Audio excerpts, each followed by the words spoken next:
On June 3rd, a video uploaded by a Chinese netizen shows a large number of registered Li Auto electric vehicles parked in a large parking lot, with claims that Li Auto is registering new cars as used cars for export. Earlier, there were reports that some Li Auto models were being sold to Russia, Kazakhstan, the Middle East, and other regions through parallel exports. Parallel car exports have become a booming business in the past 2 years. Parallel exports refer to dealer-led export activities without manufacturer authorization. Dealers export new cars as used cars to earn a profit. These cars are also called zero-kilometer used cars. The typical process involves first registering the new car domestically, then using Central Asian countries' personal car purchase benefits and low-cost customs clearance policies to export the cars at a low cost. Alternatively, Central Asia serves as a transit point to reroute the cars to Russia for high profits. However, Li Auto officially debunked the rumor, stating that the vehicles in the images are from their Chengdu Vehicle Distribution Center, including decommissioned 2023 models and 2024 test drive models pending transfer. They denied any occurrence of new cars being registered as used cars for export and stated they would pursue legal action against those spreading rumors. Despite this, netizens remained skeptical, with comments like, "2023 models decommissioned in less than a year? Who would believe that?" And "Test drive cars? Do you think we're 3-year-olds? Others noted, "Registering a car gets subsidies, everyone knows that." And Li Auto's profits are too high. They can't lower prices openly, so they sell new cars as used cars about 50,000 yuan cheaper, which is equivalent to a promotional discount. In fact, Li Auto's parallel exports are not new. In the first 2 weeks of July last year, there was a discrepancy of over 200 units between Li Auto's insured volume and delivery volume. Upon investigation, Li Auto found that these vehicles were primarily sold to Central Asia and the Middle East through private parallel exports. At that time, Li Auto CEO Li Xiang stated that Li Auto had no overseas agents and would not authorize any dealers or agents, maintaining a direct sales model. He also mentioned that there would be no overseas market expansion before 2025, but acknowledged that they couldn't restrict private parallel export demand. In April this year, a blogger claimed that someone had impersonated Li Auto officials to sign sales agreements with Uzbek authorities. The blogger also shared images showing related personnel visiting Li Auto's Changzhou factory and signing contracts. Subsequently, Li Auto's legal department issued a statement declaring the Uzbek signing and related images as false rumors. The frequent reports of Li Auto's exports highlight the business driven by overseas market demand. After Russia invaded Ukraine and faced economic sanctions from Western countries, Russia legalized parallel imports in late March 2022 to circumvent sanctions. This parallel import economy thrived in Russia, with China's auto industry benefiting the most. The Li Auto L9 was one of the first new energy vehicles to enter the Russian market. Reports indicated that half of last year's sales of the Li Auto L9 Max were parallel exports to Russia, which explains why a car priced at 500,000 yuan could achieve monthly sales of 8,000 units. Moreover, the key factor is that Li Auto's prices in Russia are 50% higher than domestic prices, making the profits very attractive. According to Russian data, Li Auto sold 1,741 vehicles in Russia in January 2024, most of which came from Kyrgyzstan. To evade sanctions and utilize the Eurasian Economic Union (EAEU) policies to avoid high tariffs, Chinese cars typically undergo parallel exports via third countries such as Kyrgyzstan, Kazakhstan, Armenia, or Belarus before entering Russia. However, Russia recently tightened regulations on parallel car imports. According to Russian media reports, effective April 1, 2024, Russian federal government decree number 152 introduced a new method for calculating car prices imported from Eurasian Economic Union (EAEU) countries, including Armenia, Belarus, Kazakhstan, and Kyrgyzstan. This regulation aims to prevent cars from being imported into Russia at lower customs prices, avoiding tax losses. In short, all savings from customs clearance for cars entering Russia from these countries must be repaid, including tariffs, value-added tax, and excise tax. Russian customs will track payments made for imported cars in EAEU countries and add any shortfalls to the scrap fee. For example, if a car paid 2,000 euro in tariffs in Kyrgyzstan, but should pay 12,000 euros according to Russian tariff regulations, the unpaid 10,000 euros will be added to the scrap fee.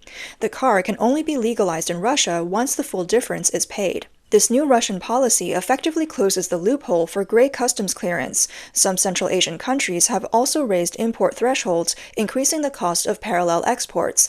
This is a significant blow to Li Auto and may explain why many registered Li Auto cars are sitting unsold in parking lots. Not only Li Auto, but many Chinese car brands have been sold to Russia through parallel exports. Reports indicate that after the Russia-Ukraine war began, Western and European car brands exited the Russian market, allowing Chinese car brands to gain rapid growth locally, mostly through parallel exports. This has become one of the drivers for the growth of Chinese car exports. Data shows that last year, China exported 4.9 million cars, a year-on-year increase of 57.9%. Among them, 910,000 cars were exported to Russia, accounting for 18.5%, a year-on-year increase of 459%. The growth in parallel car exports to Russia, combined with substantial profits, has created many legends in the industry. It's said that flipping a Chinese new energy vehicle to Russia can earn several tens of thousands. Some people reportedly made 80 million yuan from used car exports last year. Others say the industry is chaotic, with money not being recovered and some companies losing 30 million yuan to fraud. According to One Focus, a Chinese media outlet, the wealth myths of parallel car exports are shattering after the new Russian policy took effect. Entrepreneurs who rushed into the market found themselves in a losing business. Profitable traders saw their profits plummet, with some companies dissolving on the spot.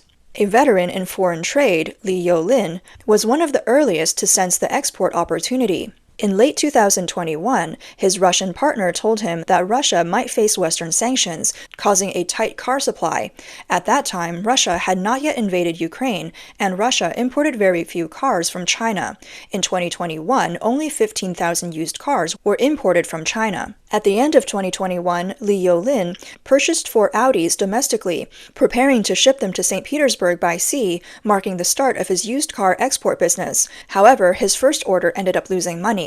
There were many pitfalls in the process. For example, after transporting the 4 Audis to Tianjin port, he discovered they couldn't be transferred and had to haul them back to the original purchase location for transfer, then back again. Various procedures dragged on for several months, and it wasn't until early 2022 that the cars were ready to be shipped. Then, the Russia-Ukraine war broke out, causing shipping prices to skyrocket, with the shipping cost per container rising to $9,500, and he used 2 containers. In the first half of 2022, Li Yolin shipped several Geely cars from Shanghai to St. Petersburg, but he didn't make any money. The cars were pre-sold with sales agreements signed in rubles. When the cars cleared customs and arrived in Russia, the ruble exchange rate plummeted, turning the profits to losses. During this time, he also sold several pure electric Zeekr 001 cars, again with no profit. The only profitable model was the Li Auto L9. This time, he didn't ship directly to Russia, but first cleared customs in Kashgar, Xinjiang, and then to Bishkek, Kyrgyzstan. After customs clearance there, the cars were sent to Russia, saving a lot on tariffs, VAT, and scrap taxes. All 7 or 8 cars made a profit.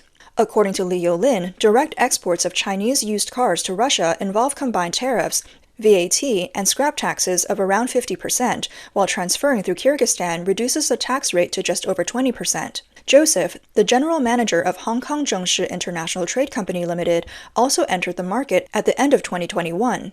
Initially, he did not consider Central Asia and Russia as primary export targets, but over time, he received more and more inquiries from these regions. This made him realize the enormous demand in this market. As Li Yolin predicted, after Russia was sanctioned by the West, multinational car companies gradually withdrew from the Russian market, abruptly cutting off the supply of cars. Chinese cars perfectly filled this market gap. The industry has found a profitable route by exporting domestically sold cars via Central Asia to Russia, with more and more traders entering the market. The secret to high profits from this detour through Central Asia lies in gray customs clearance. Russia and 4 other countries, Belarus, Kazakhstan, Kyrgyzstan, and Armenia, formed the Eurasian Economic Union, EAEU. The union's agreement allows cars legally exported to these countries to be registered and used in any member country. Some of these countries have lower tariff barriers. For example, Kyrgyzstan once imposed only a 15% tariff on imported electric cars, with all other taxes waived. Additionally, low-value declarations, such as declaring a $50,000 car for $10,000, could save significant taxes, although this method carries potential risks. After customs clearance, these cars are then transported to Russia for registration. This trade chain has boosted two cities, in Xinjiang, China, and Bishkek in Kyrgyzstan. Horgos is China's largest land port for car exports. Chinese traders transport a large number of cars from across the country to the Horgos port, then on to Bishkek. Last year, at one point, new cars without registration filled the streets of Horgos, with thousands of cars queued up at the port for customs clearance. Many Russian customers buy ready-made cars in Bishkek, attracting numerous Chinese traders, retail stores, and various cars to the city. Around these cars, a complete and complex industry chain has formed between Horgos and Bishkek.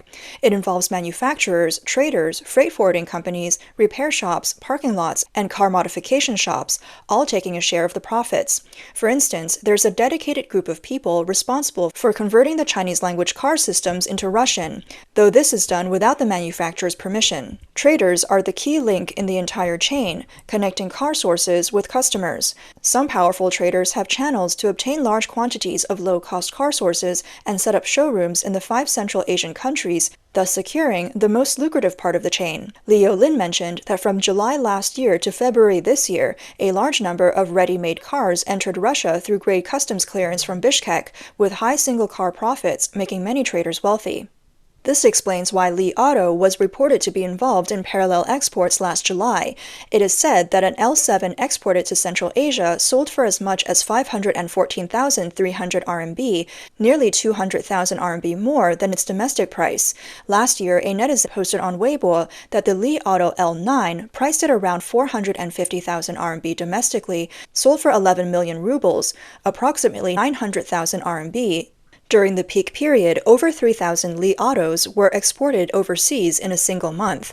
According to a Russian automotive analysis agency, 103,900 new passenger cars, including parallel imports, were sold in Russia in February this year, an 85.1% increase year-on-year, with a significant increase in sales of Chinese-branded cars. Data shows that Li Auto ranked second in the high-end passenger car category in Russia in February, with sales reaching 2,691 units.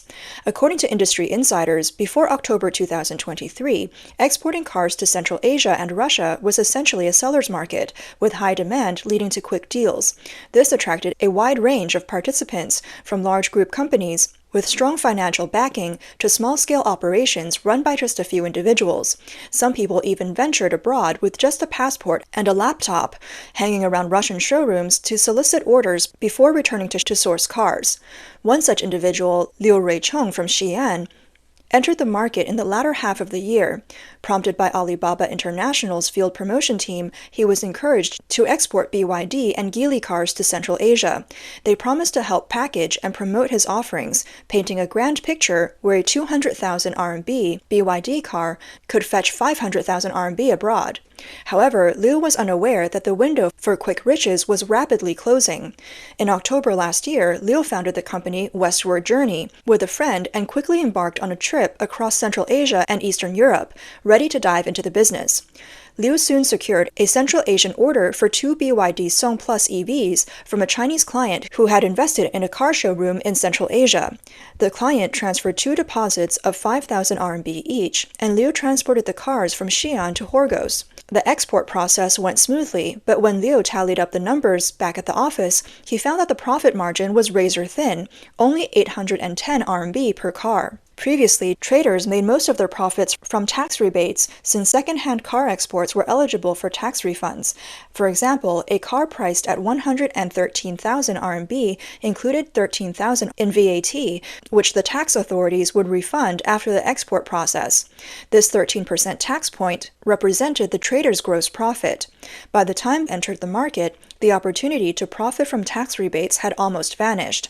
Many Russian dealers were already aware that Chinese traders would get tax refunds and therefore offered very low prices, leading to intense competition within the industry. As competition heated up, some traders even forfeited their tax points, and the anticipated high profits were no longer there. Liu's gross profit margin hovered around 1%.